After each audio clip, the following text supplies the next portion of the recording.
O ar na velha casa dos Almeida cheirava a tempo. Era uma mistura densa de poeira, madeira antiga e o perfume quase imperceptível das gardênias que a mãe de Elisa, Helena, costumava cultivar no quintal. Para Elisa, aos 65 anos, cada cômodo era um mausoléu de memórias, um santuário silencioso de uma vida que já não existia. Seus pais, figuras antes tão imponentes e centrais em seu universo, haviam partido em um intervalo de 6 meses, deixando para trás um eco de ausência que ressoava mais alto que qualquer som. Agora, cabia a ela, a filha única, a tarefa agridoce de desmontar aquele quebra-cabeça de existências, decidindo o que guardar e o que deixar ir. Com os cabelos grisalhos presos num coque despretensioso e os óculos de leitura na ponta do nariz, Elisa movia-se com uma lentidão deliberada, como se o peso do luto ainda curvasse seus ombros. O quarto dos pais era o desafio final. As roupas no armário, os livros na cabeceira, os retratos na parede, tudo parecia congelado, esperando por um retorno que nunca aconteceria. Foi então que seus olhos pousaram na velha escrivaninha de mogno, um móvel robusto que testemunhara décadas de contas pagas, cartas escritas e segredos guardados. Ela já havia esvaziado as gavetas superiores, encontrando apenas documentos antigos e canetas sem tinta. Faltava apenas uma. A última gaveta emperrou. Elisa forçou um pouco, o som da madeira arranhando a madeira, cortando o silêncio do ambiente. Quando finalmente cedeu, revelou um fundo aparentemente vazio. Decepção. Mas ao passar a mão, seus dedos sentiram um desnível, uma falha na madeira. Com o coração começando a bater um pouco mais rápido, ela pressionou o ponto e um estalo seco revelou um compartimento secreto. Lá dentro, envolta em um tecido de seda amarelado pelo tempo, estava uma pequena caixa de metal, sem fechadura, mas selada por uma fita de cetim desbotada. O ar pareceu ficar mais pesado, carregado de uma expectativa desconhecida. Aquela caixa não era apenas um objeto esquecido, era um sussurro do passado, e Elisa, com as mãos trêmulas, estava prestes a ouvir o que ele tinha a dizer. Com o coração martelando contra as costelas, Elisa levou a caixa de metal para a poltrona gasta onde seu pai costumava ler o jornal. A fita de cetim, frágil como uma asa de borboleta, desfez-se em pó entre seus dedos. A tampa se abriu sem um rangido, revelando seu conteúdo. Um maço de envelopes amarelados, amarrados com outra fita, desta vez de um azul desbotado. A caligrafia era inconfundível, a letra elegante e inclinada de sua mãe, Helena. Eram cartas, dezenas delas, mas para quem? Não havia destinatário nos envelopes, apenas datas, começando em 1960. Ela pegou a primeira carta. O papel era quebradiço, quase transparente contra a luz fraca da tarde que entrava pela janela. A tinta, outrora um azul marinho profundo, agora era um fantasma lilás sobre a página. A carta não começava com um querido alguém, mas como uma confissão derramada em papel. Minha filha, minha pequena luz, hoje eles a levaram. A frase atingiu Elisa como uma onda gelada. Filha. A confusão turvou seu raciocínio. Seria uma metáfora? Uma sobrinha querida? Ela continuou a ler. A cada palavra, uma peça do quebra-cabeça se encaixava em um lugar que ela não sabia que existia. Helena escrevia sobre um amor proibido, sobre o medo avassalador do julgamento e sobre o olhar de aço de seu próprio pai, o avô de Elisa, um homem cuja rigidez moral era a lei da família. A segunda carta, datada de uma semana depois, era ainda mais dolorosa. Seu pai, meu querido Roberto, tentou lutar, mas a vontade do meu pai foi mais forte. Uma desonra, ele gritava. Essa criança não pode carregar nosso nome. Eles me disseram que era o melhor para você, que você teria uma família completa, um nome limpo. Eles a entregaram para uma freira do convento das Mercês, que conhecia um bom casal em outra cidade, longe daqui. Eles me prometeram que você seria amada. Eu escolhi seu nome em segredo. Lígia. Significa a que protege. Que ironia, eu não pude te proteger de sua própria família. Lígia. O nome ecoou na mente de Elisa. estranho e, ao mesmo tempo, terrivelmente familiar. Lígia, uma irmã? Ela não era filha única? Toda a sua identidade, construída sobre essa base de singularidade, ruiu em um instante. As paredes da casa pareceram encolher. A atmosfera de luto se transformou em uma câmara de sufocamento, cheia de segredos e mentiras. Ela olhou para o retrato de seus pais na estante, o sorriso gentil de sua mãe, o olhar sereno de seu pai. Como puderam? Como puderam viver uma vida inteira ao seu lado, celebrando seus aniversários, confortando suas tristezas, sem nunca mencionar a outra filha, a irmã, que ela nunca soube que existia?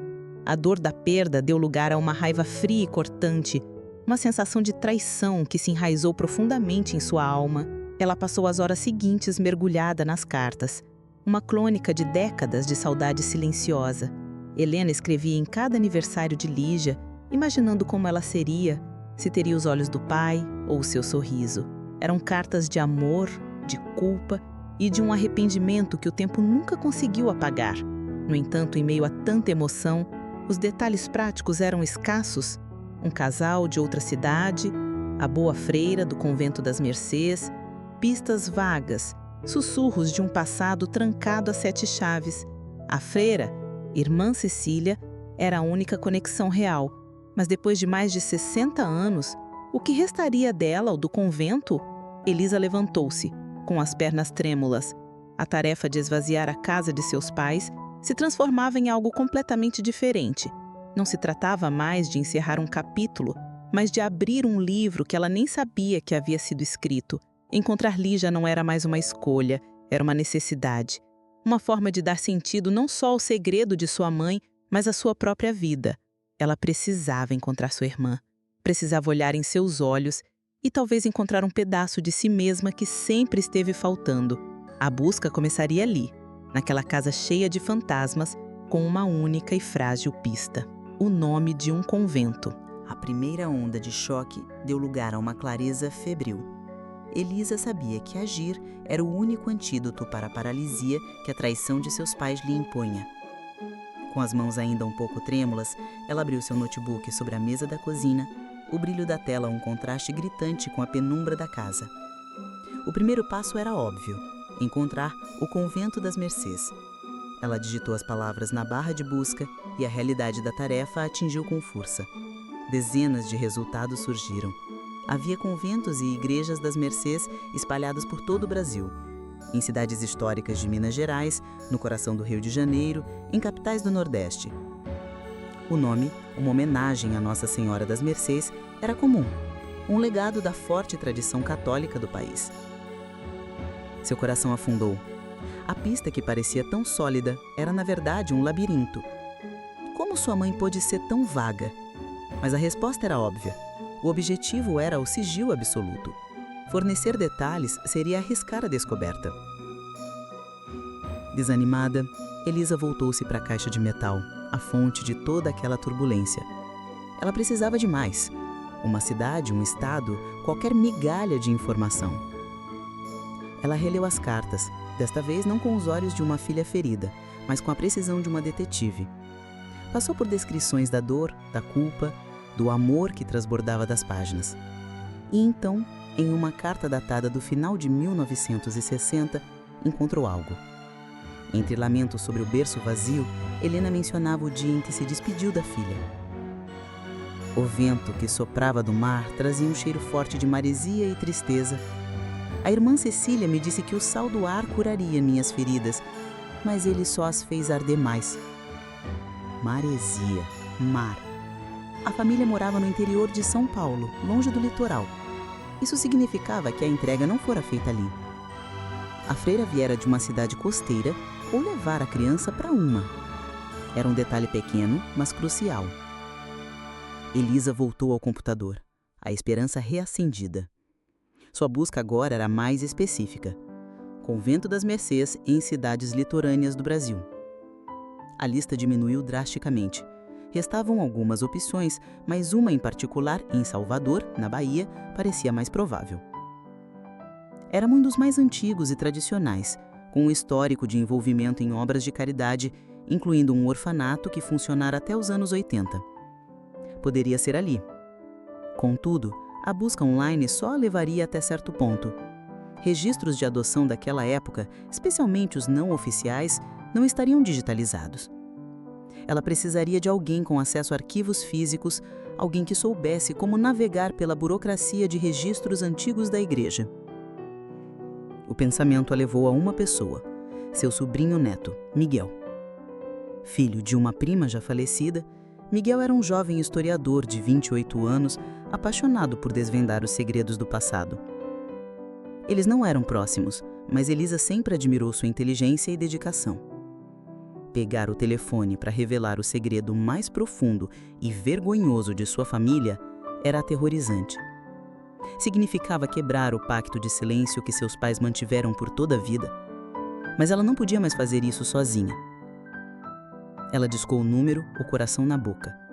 Quando Miguel atendeu com sua voz enérgica e curiosa, Elisa hesitou. Miguel, querido, é a tia Elisa. Eu preciso da sua ajuda. É um assunto de família, um assunto muito antigo. Aos poucos, de forma vacilante, ela contou a história, a descoberta na gaveta, as cartas, o nome Lígia. Do outro lado da linha, houve um silêncio chocado. Uma irmã? Tia, a senhora tem certeza? Elisa leu um trecho da carta. A emoção crua nas palavras de Helena foi mais convincente do que qualquer argumento.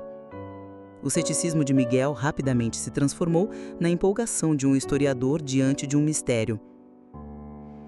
Ele prometeu começar a investigar imediatamente, usando os bancos de dados da universidade e seus contatos para procurar registros do convento das Mercês, em Salvador, especificamente por qualquer menção à irmã Cecília ou a registros de nascimento e adoção do início da década de 60. Pela primeira vez desde que abriu aquela caixa, Elisa sentiu uma pequena chama de esperança. Ela não estava mais sozinha naquela busca. O segredo agora era compartilhado. E a jornada, embora assustadora, parecia um pouco menos solitária. Passaram-se 4 dias de uma ansiedade torturante. Elisa mal dormia, passando as noites em claro, relendo as cartas de Helena sob a luz de um abajur, como se pudesse extrair novas pistas pela força da sua vontade. A casa, antes apenas silenciosa, agora parecia guardar a respiração junto com ela. Cada telefonema a fazia pular. Finalmente, na quinta-feira, o nome de Miguel brilhou na tela do celular. Ela atendeu com as mãos suadas. Alguma notícia? Sua voz saiu mais frágil do que pretendia. A voz de Miguel, do outro lado, era uma mistura de excitação profissional e cautela. Tenho notícias sim, tia. Boas e complicadas. Ele começou com as boas.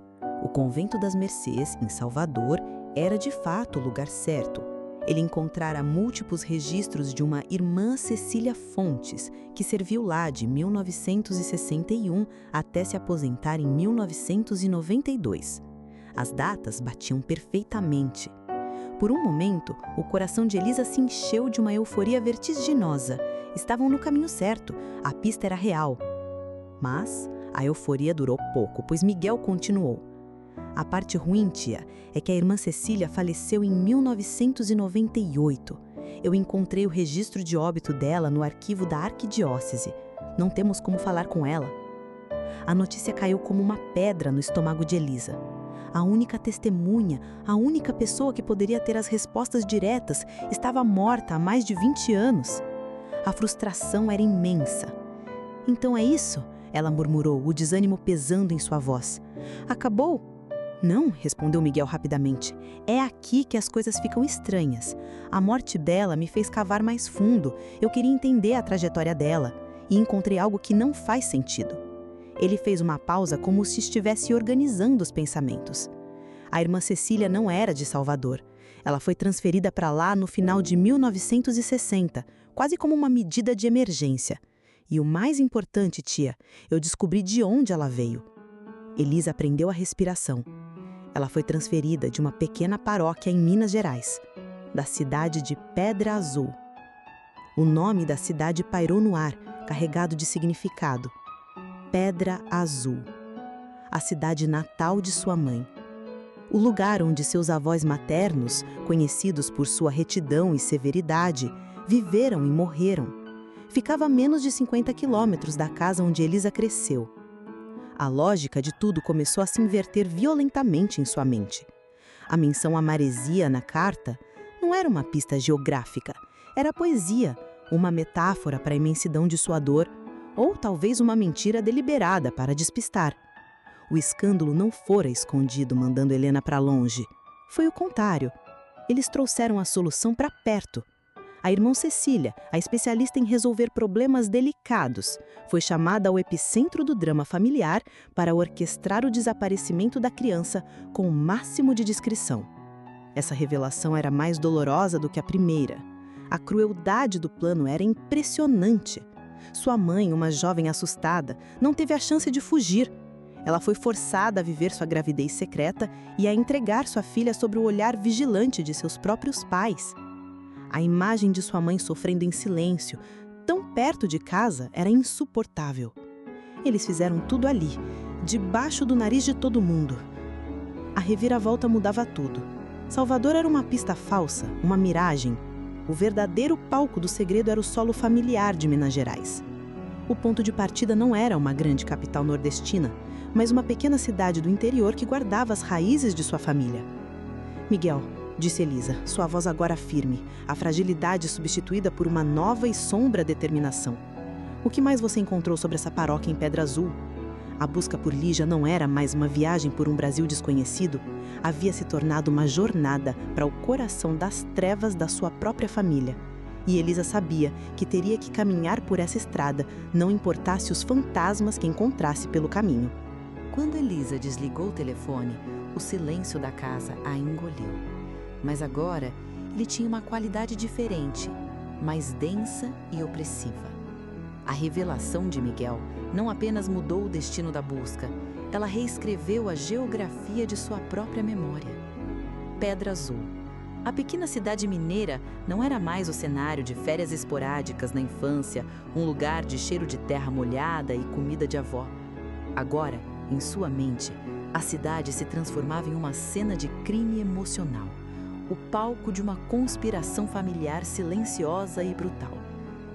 Ela se sentou na poltrona do pai, a mesma onde lera as primeiras cartas, e fechou os olhos, forçando a mente a voltar no tempo. Tentou se lembrar de seus avós, João e Amália. Ele, um homem de poucas palavras e olhar severo, cuja presença parecia sugar o ar da sala. Ela, uma mulher submissa, que navegava pela vida na sombra do marido, com o rosário sempre entre os dedos.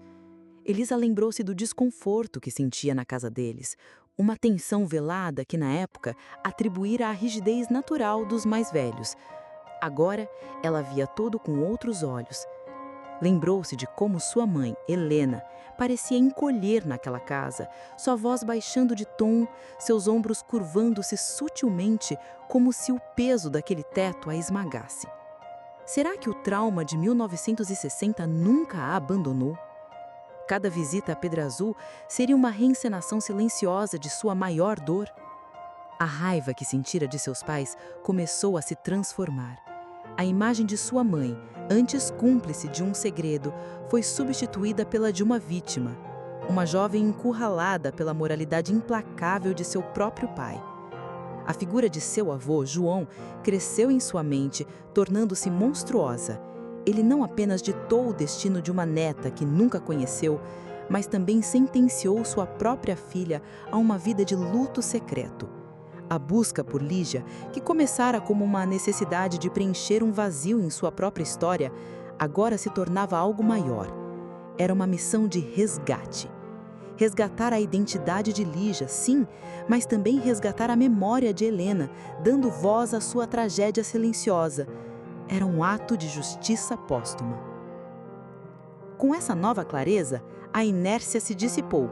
Ficar naquela casa, remoendo o passado, não a levaria a lugar algum. As respostas não estavam ali, nem nos arquivos digitais que Miguel podia acessar. As respostas estavam na terra, nas paredes e talvez na memória das pessoas de Pedra Azul. Ela pegou o telefone e ligou para Miguel novamente. Sua voz, desta vez, era desprovida de qualquer hesitação. Miguel, eu vou para a Pedra Azul. Houve um breve silêncio do outro lado. Tia, a senhora tem certeza? Pode ser difícil. Remexer nessas coisas, nesse lugar. É por isso mesmo que eu tenho que ir, ela respondeu com a determinação inabalável. Eu não posso mais fazer isso à distância. Preciso sentir o lugar, ver a igreja onde essa freira ficou, andar pelas ruas que minha mãe andou. Isso é algo que preciso fazer pessoalmente. Miguel compreendeu. A empolgação do historiador em sua voz foi substituída por um tom de apoio e estratégia. Tudo bem, eu entendo. Então vamos fazer isso direito. Ele começou a delinear um plano. A senhora vai precisar ir ao cartório da cidade. Peça para ver os livros de registro de nascimento de 1960 e 1961. É um tiro no escuro. Ela pode ter sido registrada com o nome dos pais adotivos, mas temos que tentar. Depois, vá à paróquia. Peça para ver os registros de batismo do mesmo período. Às vezes, crianças de orfanatos eram batizadas antes da adoção formal. Ele continuou. Mas o mais importante, tia, são as pessoas. Procure os moradores mais antigos. Puxe conversa na praça, na padaria. Pergunte sobre meus bisavós, sobre o padre daquela época. Pergunte se alguém se lembra de uma freira diferente, uma visitante que ficou por pouco tempo. A memória das pessoas, às vezes, é o arquivo mais completo que existe. Enquanto ouvia o sobrinho, Elisa sentiu o medo e a determinação se entrelaçando dentro dela. Seria uma jornada dolorosa, uma escavação em feridas profundas. Ao desligar, ela foi até o quarto e pegou uma pequena mala de viagem. Abriu a caixa metálica e guardou as cartas de Helena com cuidado entre as roupas. Elas não eram mais apenas a prova de um segredo, eram seu mapa e sua bússola. A viagem à Pedra Azul não seria uma simples busca por informações. Seria uma confrontação com o passado, com os fantasmas de sua família e com a verdade que a esperava no coração de Minas Gerais. A chegada de Elisa à Pedra Azul foi como entrar em um retrato desbotado. A cidadezinha, aninhada entre as colinas de Minas Gerais, parecia ter parado no tempo. As ruas de paralelepípedo, a igreja matriz com sua torre imponente e as casas coloridas com janelas de madeira eram exatamente como ela se lembrava de sua infância. Mas a nostalgia familiar era agora assombrada por um sentimento de apreensão. Cada esquina, cada telhado parecia cúmplice do segredo que ela viera desvendar. Após se instalar em uma pousada simples perto da praça principal, ela respirou fundo e iniciou sua busca. Seguindo o conselho de Miguel, sua primeira parada foi o cartório. O prédio era pequeno, com cheiro de papel velho e mofo. Um funcionário de meia-idade, com um ar de enfado burocrático, ouviu seu pedido para ver os registros de nascimento de 1960 com um suspiro. "Ah, minha senhora, essa época é complicada", disse ele sem levantar os olhos dos seus papéis. "Tivemos uma enchente grande em 78. A água invadiu o porão onde ficavam os arquivos mais antigos. Muita coisa se perdeu. Os livros da década de 60 foram os mais atingidos. A tinta virou um borrão só." Ele a levou até uma sala nos fundos e mostrou um volume grosso, com as páginas onduladas e manchadas. Era inútil. O passado, em sua forma oficial, havia sido literalmente apagado pela água. A primeira porta se fechou com um baque surdo. Sem se deixar abater, Elisa dirigiu-se à igreja matriz. O interior era fresco e silencioso, um refúgio do calor da tarde. O padre, um homem jovem com um sorriso simpático, ouviu sua história com atenção, mas suas respostas foram desanimadoras. "Eu sou de outra diocese e estou aqui há apenas 3 anos", explicou ele. "O padre daquela época, Monsenhor Acácio, faleceu há muito tempo. Ele, no entanto, foi gentil o suficiente para lhe dar acesso aos arquivos de batismo." Por horas, Elisa folheou as páginas amareladas a caligrafia elegante dos padres do passado registrando os novos membros da comunidade. Ela procurou por Lígia, depois por qualquer criança sem o nome do pai, qualquer anotação em comum. Não encontrou nada. A passagem de sua irmã por Pedra Azul fora como a de um fantasma, sem deixar rastros no papel sagrado. Frustrada com os becos sem saída oficiais, Elisa decidiu que era hora de mergulhar no arquivo mais volátil e mais rico de todos, a memória humana. Foi para a praça da cidade, o coração social de Pedra Azul. Sentou-se em um banco, sob a sombra de um flamboyant, e observou o movimento lento dos moradores. Seus olhos foram atraídos para uma senhora, de cabelos brancos como algodão, sentada em um banco próximo, observando tudo com um olhar arguto e conhecedor. Parecia ser uma figura permanente daquele cenário. Com o coração um pouco acelerado, Elisa se aproximou. "Com licença, a senhora é daqui?" A mulher, que se apresentou como Dona Margarida, confirmou com um aceno de cabeça. "Nascida e criada. Conheço cada pedra dessa cidade." Elisa começou com cuidado, mencionando seus avós João e Amália. O rosto de Dona Margarida se fechou um pouco. "Homem sério, seu avô. De pouca conversa e muita ordem. A cidade toda o respeitava e o temia." O tom da última frase deu um arrepio em Elisa. Ela então falou com a voz embargada de sua mãe, Helena, e perguntou sobre os velhos tempos. Foi aí que o muro se ergueu. "Minha filha", disse a velha senhora, ajeitando o chale nos ombros, "tem coisas que o tempo enterra por um motivo. Família é assunto delicado, e o passado de certas famílias é melhor não remexer." A mensagem era clara. Um pacto de silêncio, forjado pelo medo do avô de Elisa, ainda ecoava naquela cidade 60 anos depois. As pessoas sabiam, ou suspeitavam, mas ninguém ousaria falar. Derrotada, Elisa agradeceu e começou a se afastar. "Espere", chamou Dona Margarida, sua voz agora um sussurro. Ela parecia ter visto a dor genuína nos olhos de Elisa. "Eu não posso lhe dizer nada. Promessas são promessas, mas a verdade nunca morre por completo. Só muda de endereço." Ela se inclinou um pouco. A parteira daquela tempo, a Inês, ajudou a trazer metade da cidade ao mundo. Ela via e ouvia de tudo. Já é falecida, claro, mas a neta dela, Lúcia, mora perto do Io. Essa moça tem a memória da avó.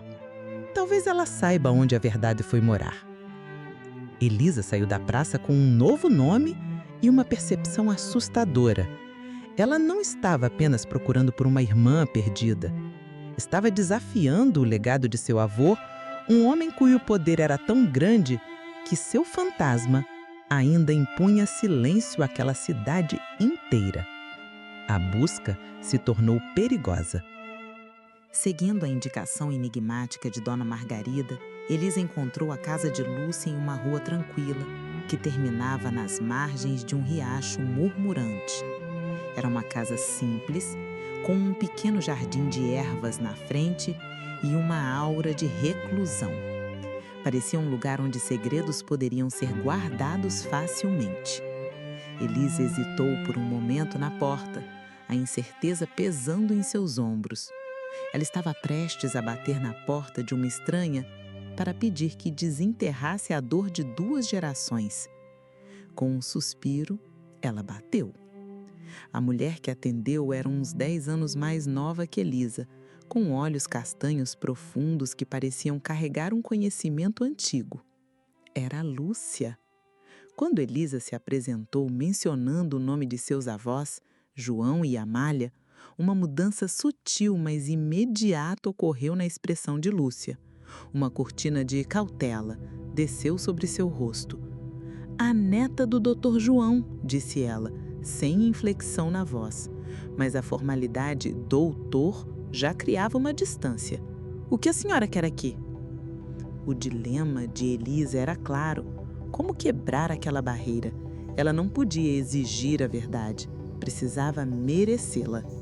Em vez de fazer perguntas, ela decidiu compartilhar sua própria vulnerabilidade.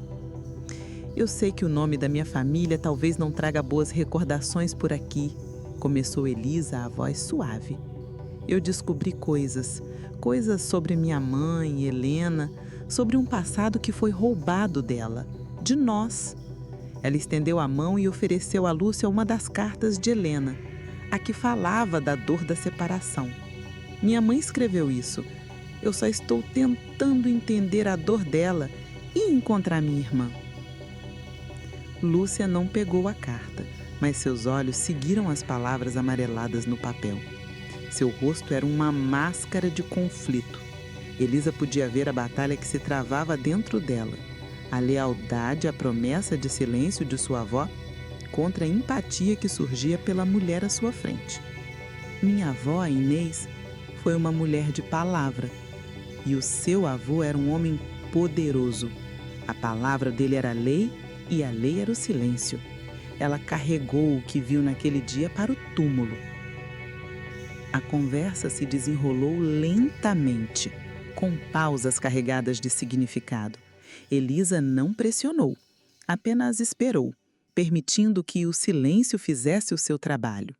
Ela falou sobre a sua vida como filha única, sobre a sombra de uma tristeza inexplicável que sempre pairou sobre a sua mãe. Lúcia, por sua vez, falou sobre o fardo que a sua avó carregou. Não era só um segredo, confidenciou Lúcia, os olhos marejados. Era um peso. Às vezes à noite, eu a ouvia caladinha, chorando. Ela foi forçada a participar de algo que ia contra sua natureza, que era dar vida, não tirá-la. Naquele momento, na pequena sala da casa de Lúcia, as duas mulheres, antes estranhas, encontraram um terreno comum. Elas eram herdeiras de um mesmo trauma, visto de lados diferentes do muro do silêncio. A avó de Lúcia fora a executora relutante de uma ordem cruel. A mãe de Elisa, a vítima silenciosa. Ambas foram aprisionadas pela vontade de um único homem. Aquele sofrimento compartilhado foi a chave que abriu a porta. Finalmente, Lúcia tomou uma decisão. A promessa da minha avó era para proteger sua mãe, Helena, da vergonha que seu avô impôs. E para me proteger. Mas sua mãe já se foi. E a senhora está aqui não por curiosidade, mas por amor. Acho que a vovó entenderia. Ela se levantou e foi até um antigo baú de madeira em um canto da sala. De dentro, tirou uma pequena caixa de sapatos amarrada com um barbante grosso e empoeirado. Minha avó nunca me disse o que tinha aqui dentro. Ela só me disse: isso não me pertence. Pertence à criança. Se um dia a irmã dela vier procurar, de bom coração, entregue. Será o único mapa que ela terá. Com as mãos trêmulas, Elisa pegou a caixa. Era leve, mas parecia conter o peso de 60 anos de segredos. O dilema de Lúcia fora resolvido, mas um novo mistério, uma nova camada da história estava agora nas mãos de Elisa. O que é parteira? A testemunha ocular daquele dia fatídico teria guardado como um mapa para o futuro. Com a permissão silenciosa de Lúcia, Elisa sentou-se à pequena mesa de madeira da cozinha e colocou a caixa de sapatos em sua frente. O ar na sala parecia rarefeito, carregado com a expectativa de 60 anos. As duas mulheres, unidas por um segredo que não criaram, observavam o frágil artefato. Com dedos que tremiam visivelmente, Elisa desfez o nó do barbante, que se esfarelou com o toque. Ela ergueu a tampa. A primeira coisa que viu foi um pequeno pedaço de tecido, uma mantilha de bebê, de um tom amarelado que um dia fora branco, tricotada à mão com uma delicadeza impressionante. Ao lado, um único sapatinho de lã, minúsculo, e um cacho de cabelo de bebê, fino e escuro, amarrado com uma linha desbotada. Elisa pegou os objetos com um cuidado reverente.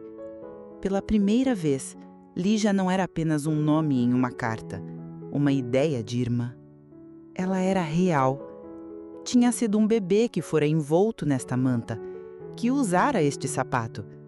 Aquele pequeno cacho de cabelo era uma parte física dela, uma conexão de DNA que atravessava as décadas. As lágrimas que Elisa vinha segurando finalmente vieram, silenciosas e quentes. Ela não estava apenas caçando um fantasma, estava buscando uma pessoa de carne e osso. Lúcia estendeu-lhe um copo d'água, os olhos também marejados de emoção. Sob os pertences de bebê, havia um envelope pardo e grosso. O coração de Elisa acelerou. Este era um mapa que a avó de Lúcia mencionara. Dentro ela encontrou 2 itens. O primeiro era um documento que parecia uma certidão de batismo da paróquia de Pedra Azul.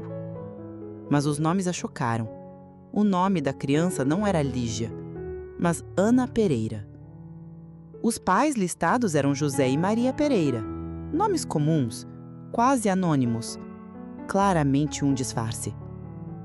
A data do batismo era de poucos dias após o nascimento, e a assinatura do Monsenhor Acácio era um garrancho trêmulo, a caligrafia de um homem assinando sua cumplicidade.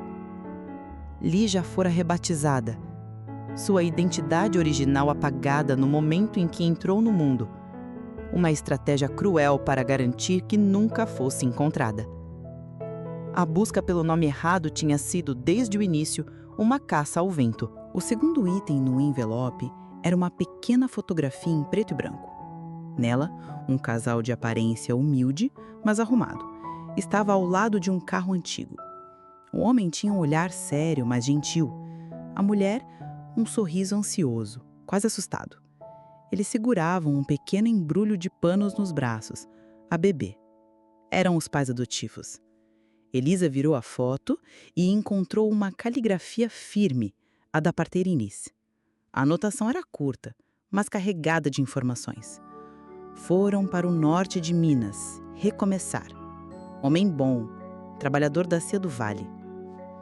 As peças do quebra-cabeças se rearranjaram em um novo e estonteante padrão. A pista falsa de Salvador, a identidade forjada de Ana Pereira e agora 2 elementos concretos, uma região, o norte de Minas Gerais, e um empregador, Cia do Vale. Elisa sabia o que era, a Companhia Vale do Rio Doce, os gigantes da mineração, uma força onipresente na história econômica de Minas Gerais. O pai adotivo de sua irmã era um funcionário da Vale. A esperança e o desespero lutaram dentro dela. A pista era a mais forte que tivera até então. Uma conexão corporativa que poderia ter registros, arquivos, rastros. Mas a escala da tarefa era e é uma empresa colossal, com milhares de funcionários espalhados por inúmeras cidades mineradoras. Procurar por um José Pereira em seus arquivos de 60 anos atrás seria como procurar uma agulha em um palheiro de metal. Além disso, a vida de um funcionário de mineradora podia ser nômade, com transferências de uma cidade para outra, conforme novos projetos surgiam, o que tornaria o rastreamento ainda mais difícil. Elisa agradeceu a Lúcia com uma emoção que palavras não podiam expressar. Ela não havia encontrado apenas pistas, havia recebido a chave que sua avó guardara, um ato de coragem e decência que atravessou gerações. Com a caixa e seu conteúdo precioso em mãos, ela deixou a casa perto do rio. A cidade de Pedra Azul já não guardava mais nada para ela. A jornada agora a levaria para o norte, para as cidades de Poeira Vermelha e para o coração de um império industrial. A busca por Lígia havia se transformado em uma investigação complexa, e Elisa sentia que a cada passo que dava em direção à irmã, mais perigosa e imprevisível a jornada se tornava. A viagem de volta de Pedra Azul foi surreal. Elisa sentou-se no banco do passageiro do ônibus, a pequena caixa de sapatos no colo, protegida como um tesouro frágil. Lá fora, a paisagem de Minas Gerais, com suas montanhas e vales, desfilava pela janela, mas ela mal a notava. Sua mente estava a quilômetros e décadas de distância, processando a avalanche de informações, a frustração com os arquivos destruídos, o muro de silêncio da cidade, a coragem de Lúcia e, finalmente, o conteúdo da caixa. Uma nova identidade, um novo destino, uma nova e formidável pista. Assim que o ônibus parou na rodoviária de sua cidade, antes mesmo de ir para casa, ela ligou para Miguel. "Eu encontrei", disse ela, a voz embargada pela exaustão e pela adrenalina. "Não o encontrei, mas encontrei o caminho." Do outro lado da linha, Miguel sentiu a urgência em sua voz. Elisa contou tudo em um fluxo rápido e detalhado. Descreveu a certidão de batismo com o nome Ana Pereira, a fotografia do casal ao lado do carro e a anotação crucial da parteira: Norte de Minas, Cia do Vale. A reação de Miguel foi de espanto e admiração. O historiador nele vibrava com a complexidade do mistério, mas o sobrinho se preocupava com o fardo que sua tia carregava. "Tia, isso é inacreditável. A senhora conseguiu em 2 dias o que arquivos oficiais não puderam revelar em 60 anos. A validação dele foi como um bálsamo para Elisa. Ela não se sentia mais como uma senhora de 65 anos remexendo dolorosamente no passado, mas como uma investigadora em uma missão justificada. A parceria entre eles se aprofundou naquele momento. Ela era os pés, os olhos e o coração da busca, a força motriz que extraía a verdade da pedra. Ele era o cérebro, o estrategista que podia transformar fragmentos de informação em um plano coeso. Essa pista da Cia do Vale é a nossa chance, tia. É um monstro burocrático, mas monstros deixam pegadas, pegadas de papel, e eu sei como segui-las."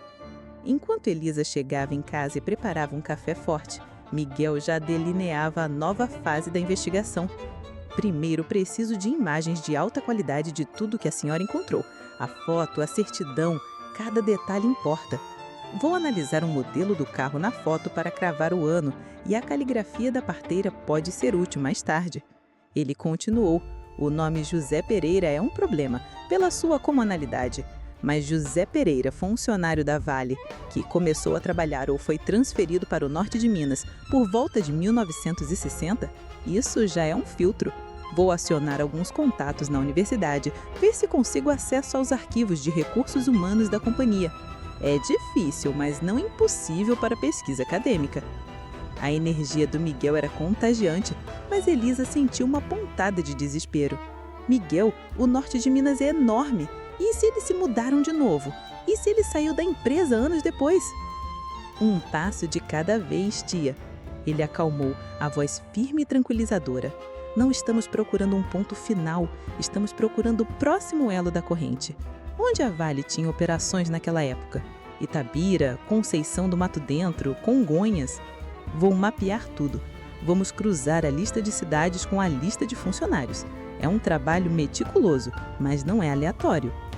Foi então que Miguel compartilhou uma descoberta que fizera enquanto Elisa estava em Pedra Azul, fortalecendo a sensação de que estavam no caminho certo. "Enquanto a senhora estava lá, continuei pesquisando Monsenhor Acácio, o padre que assinou a certidão falsa. Descobri que 1 ano depois, em 1961, ele foi transferido de Pedra Azul, uma paróquia importante, para uma capela minúscula e remota no Vale do Jequitinhonha. Foi um rebaixamento claro. Ele foi exilado. Isso confirma que a igreja sabia do ocorrido e o puniu com o silêncio, escondendo-o. Essa subtrama não os levava diretamente a Lígia, mas pintava um quadro mais claro da conspiração, validando a gravidade do segredo e a justiça da sua busca." Ao final da ligação, Elisa sentia-se exausta, mas com um propósito renovado. Ela não estava mais sozinha na casa silenciosa dos seus pais. Tinha um parceiro, um plano. A casa agora era o seu quartel-general. Com cuidado, ela digitalizou a foto e o documento e os enviou para Miguel. Ao olhar para o rosto do jovem casal na fotografia, ela não sentia a raiva, sentia uma curiosidade imensa. Quem eram eles? Amaram a pequena Ana? Deram a ela a vida que Helena sonhou?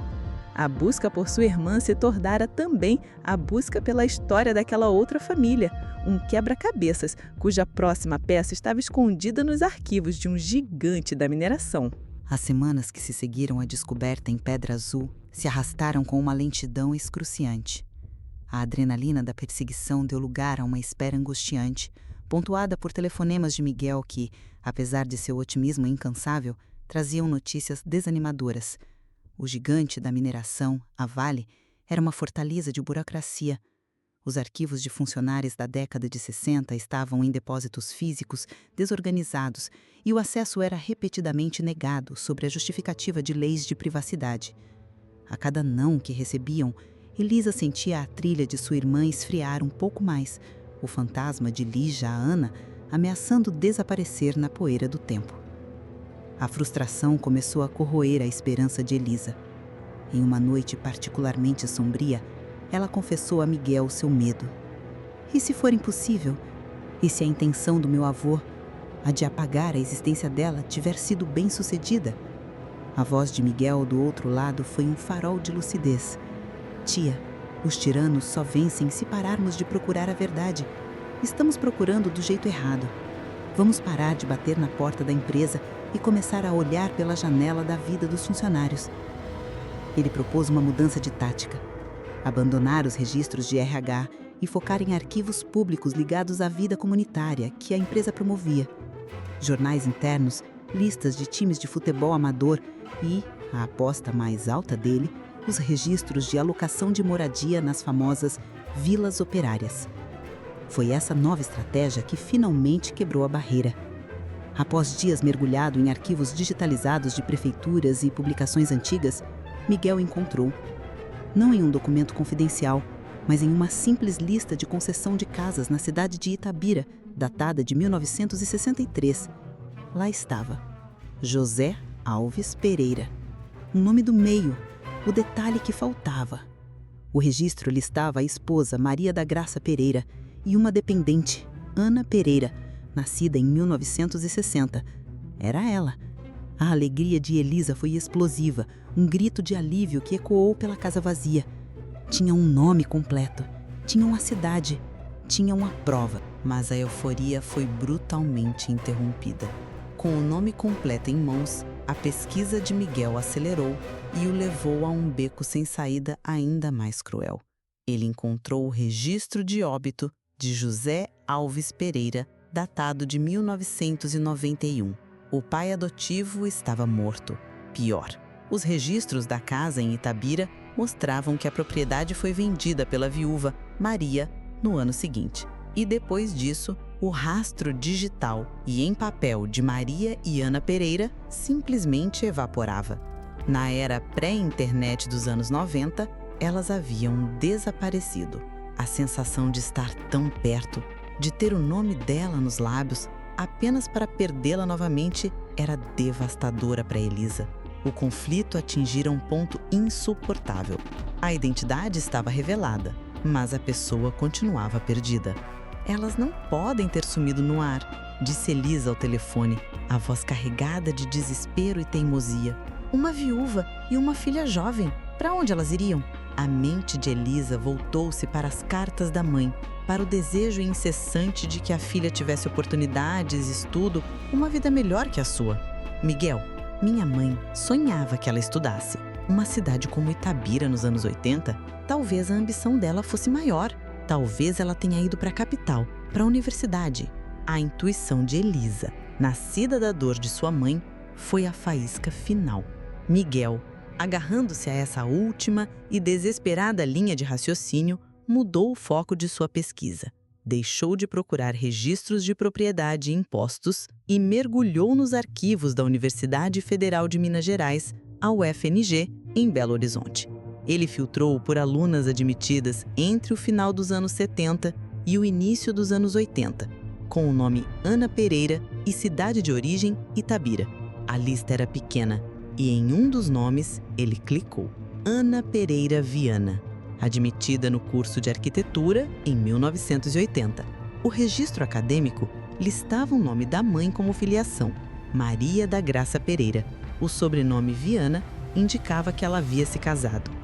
O coração de Miguel disparou. Não era mais um fantasma, era uma arquiteta, uma profissional. Pessoas assim têm registros. Com o nome completo, ele fez uma última busca no Conselho de Arquitetura e Urbanismo. E lá estava, Ana Pereira Viana. E ao lado do nome, um endereço.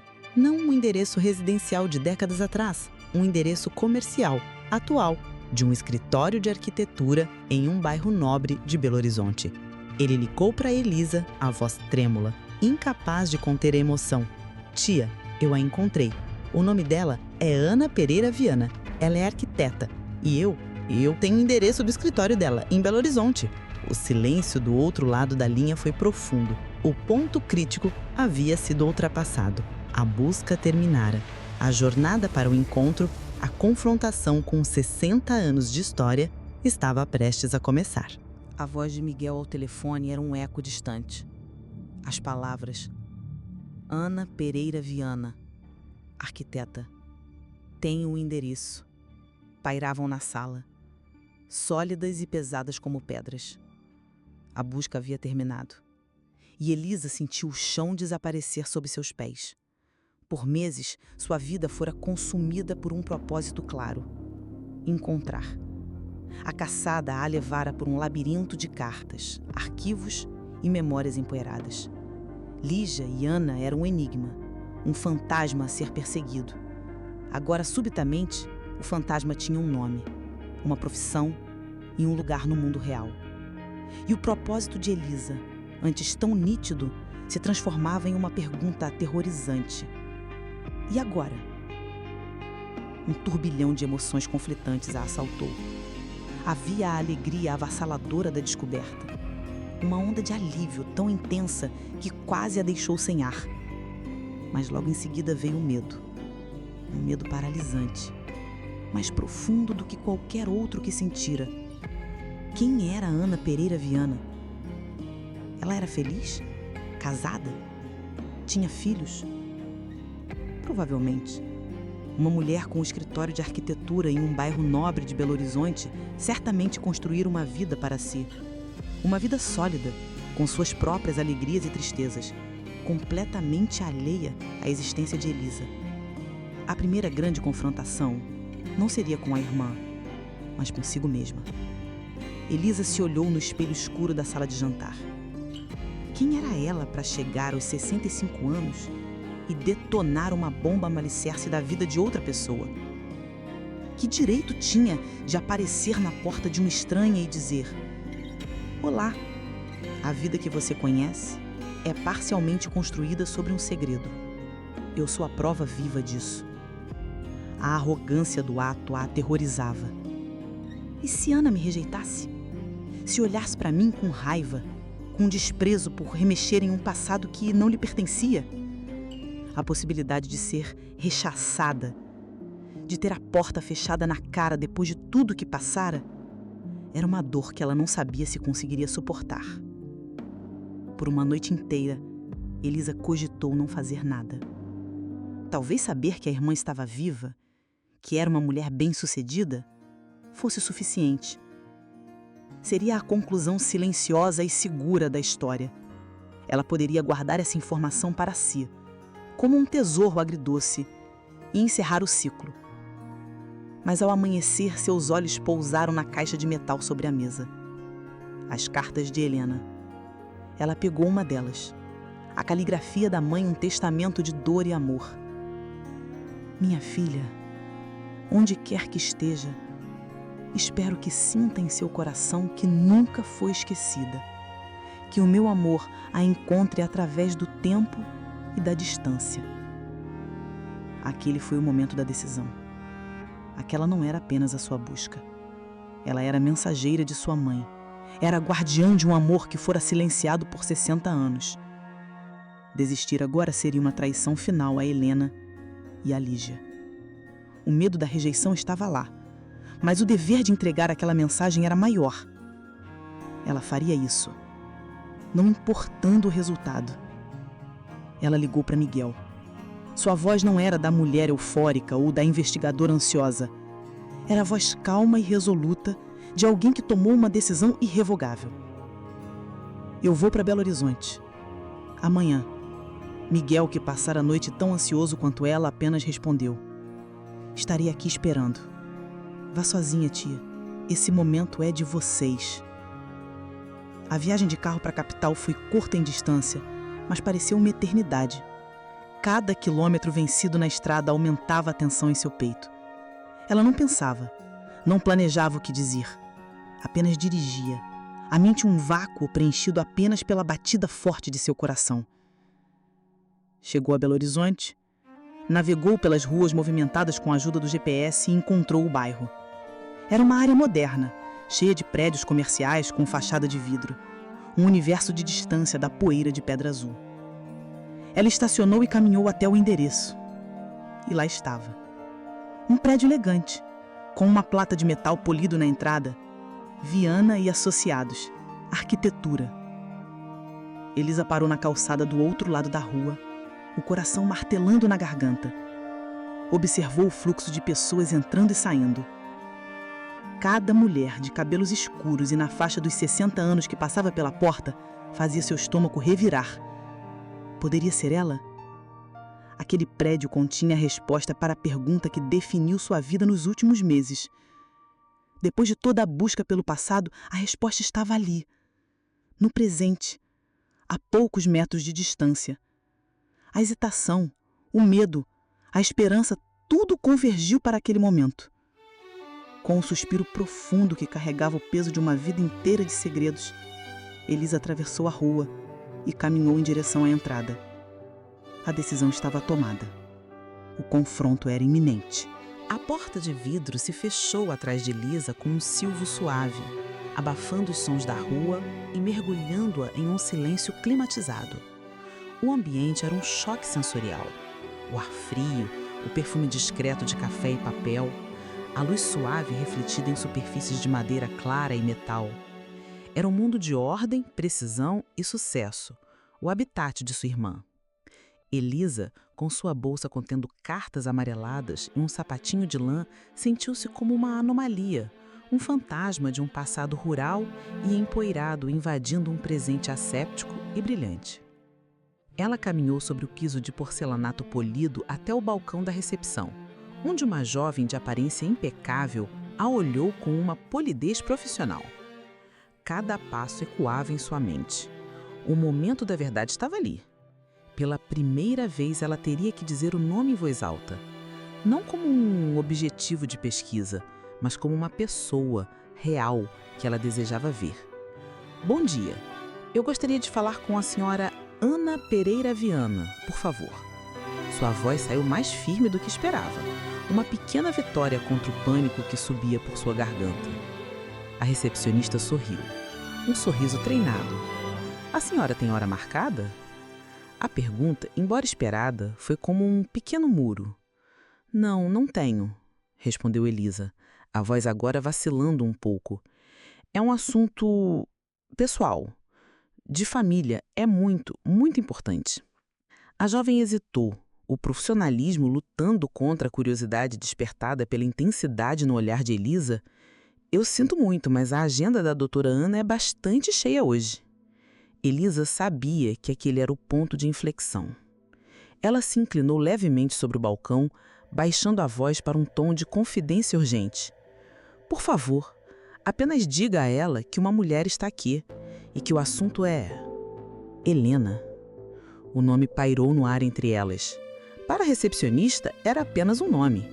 Para Elisa, era a chave, a senha, a única palavra que poderia, talvez, abrir aquela porta.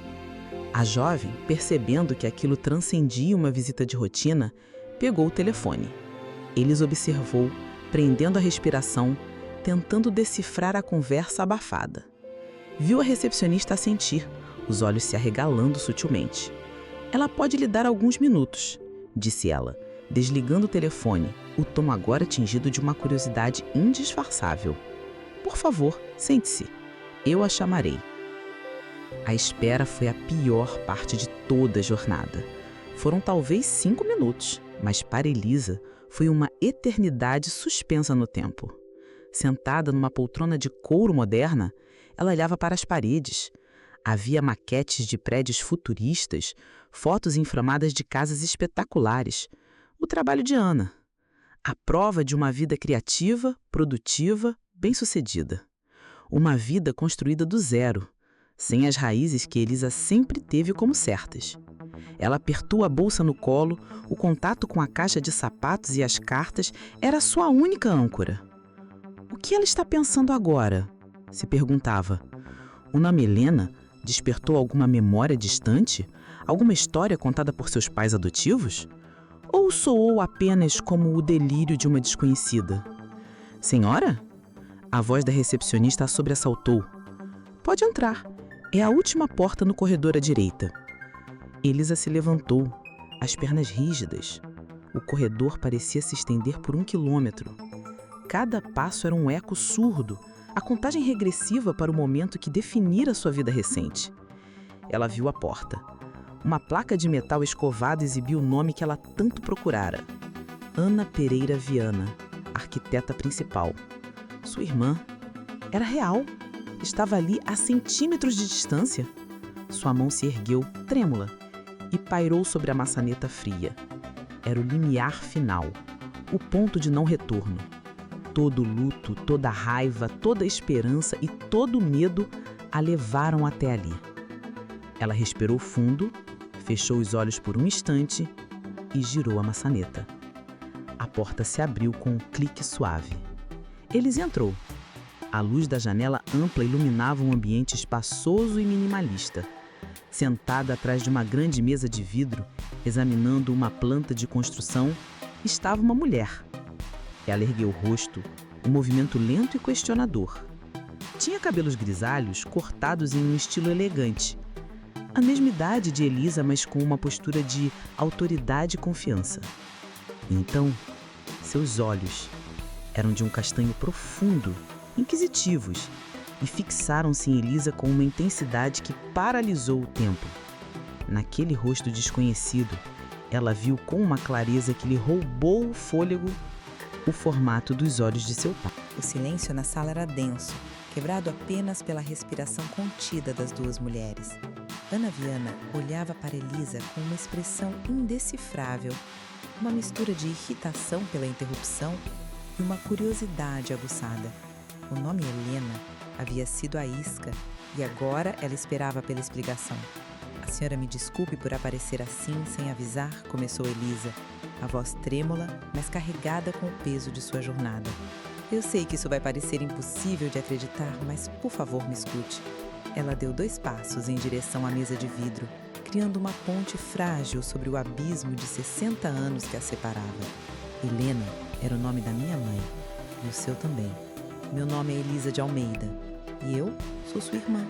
A frase caiu no ar como uma pedra em um lago de vidro. O rosto de Ana se contraiu, primeiro em confusão, depois em uma incredulidade gélida. Ela soltou uma risada curta, sem humor. Isso é algum tipo de golpe? Uma piada de mau gosto? Eu sinto muito, senhora, mas a senhora está enganada. Meus pais se chamavam José e Maria Pereira. Eu sou filha única. Agora, se me dá licença, eu tenho muito trabalho a fazer.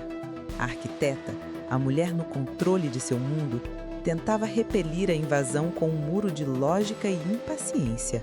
Elisa esperava por aquilo. A negação era a resposta natural. Ela não argumentou. Em vez disso, com um movimento lento e deliberado, abriu sua bolsa e começou a dispor suas provas sobre a superfície lisa da mesa, como um jogador revelando sua mão final. Primeiro, uma das cartas de Helena. Ela deslizou sobre o vidro. Esta era a caligrafia dela. Ela escreveu sobre você por toda a vida. Depois, a pequena caixa de sapatos de pedra azul. Ela abriu e tirou o minúsculo sapatinho de lã e o cacho de cabelo escuro. A parteira que ajudou no seu nascimento guardou isso. Ela disse que pertencia à criança. Finalmente, ela colocou a fotografia em preto e branco sobre a mesa. O retrato de José e Maria segurando o bebê. E estes, acho que a senhora os reconhece. Ana, que observava com um ceticismo hostil, congelou ao ver a foto. Seu olhar se fixou nos rostos de seus pais, tão jovens e ansiosos. Ela estendeu a mão trêmula e pegou a imagem. Virou-a e viu a anotação da parteira. Sua fortaleza começou a ruir.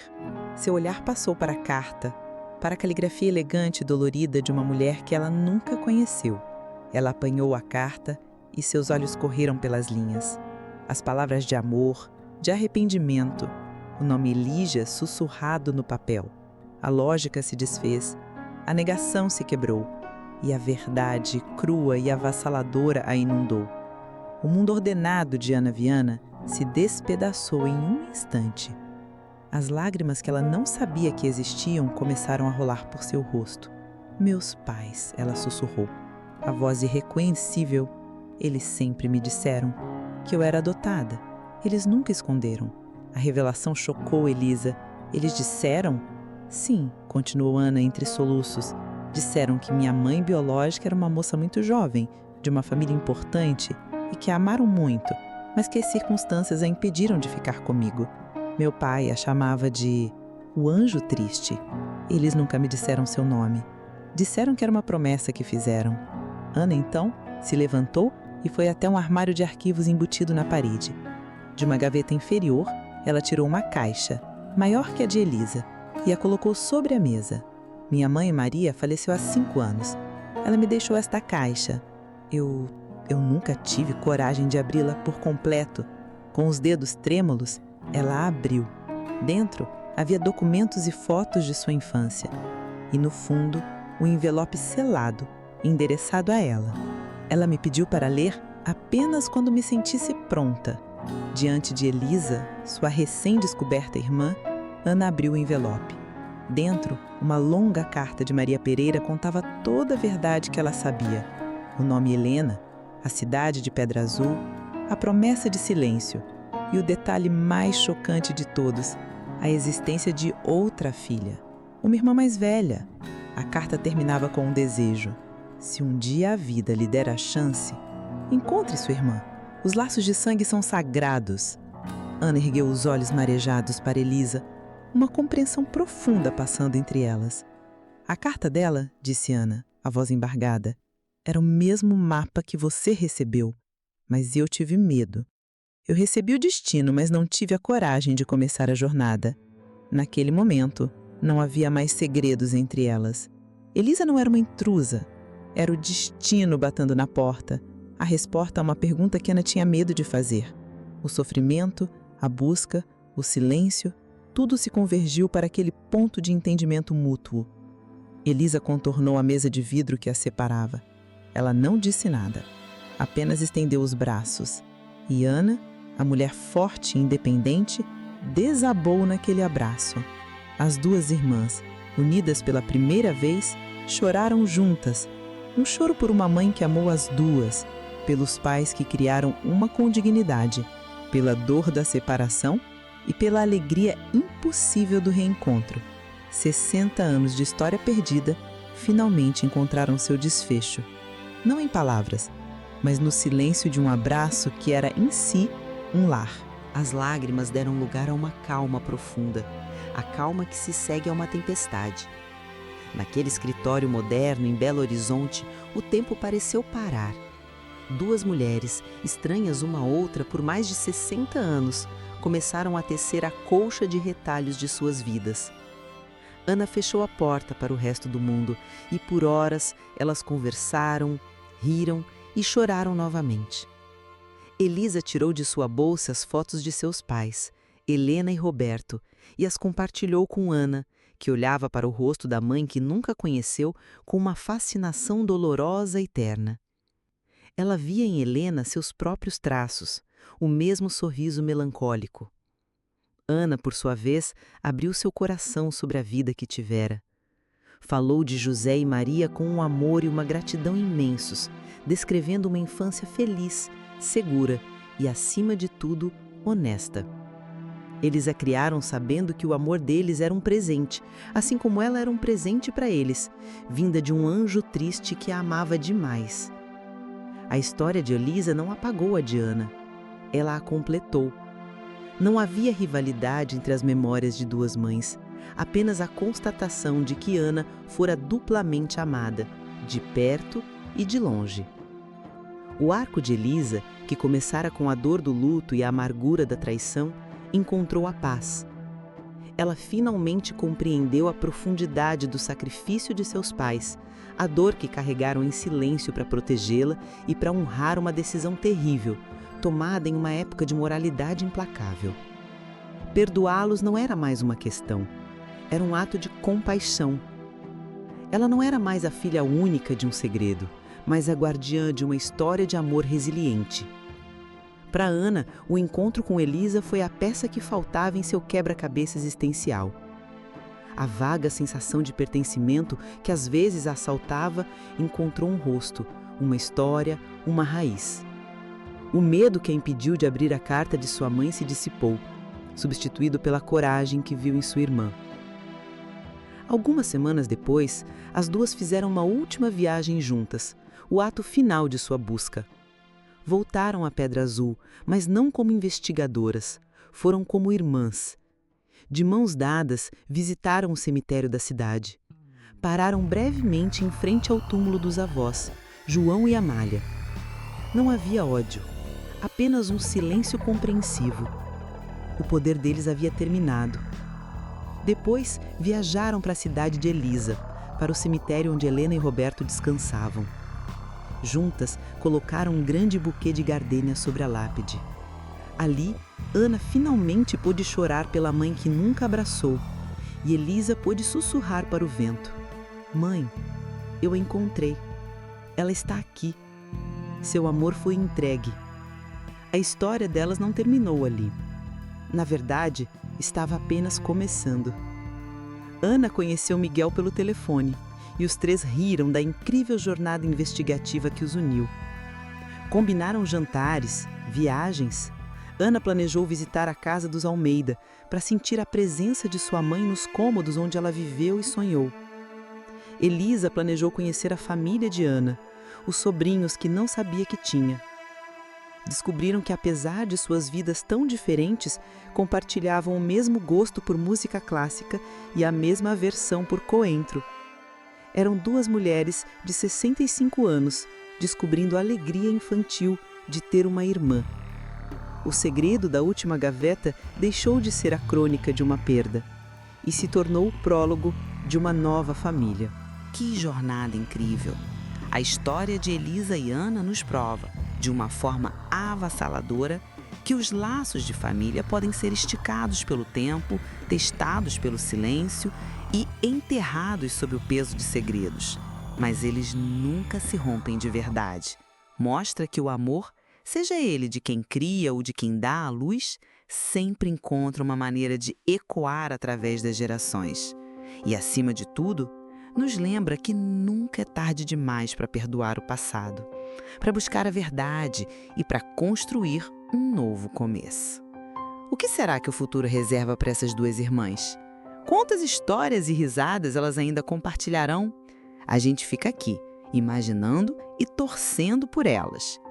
Se você se emocionou tanto quanto nós com o segredo da última gaveta, mostre o seu apoio, deixe o seu like e, mais importante, inscreva-se no nosso canal e ative o sininho para não perder nenhuma das nossas futuras histórias emocionantes. Enquanto você espera pelo nosso próximo vídeo, que tal mergulhar em outra narrativa de tirar o fôlego? Estamos deixando aqui na tela uma sugestão de um vídeo sobre um diário encontrado em uma parede que revelou um amor proibido da Segunda Guerra. Clique aqui para assistir. Obrigado por nos acompanhar em mais essa viagem. Até a próxima história!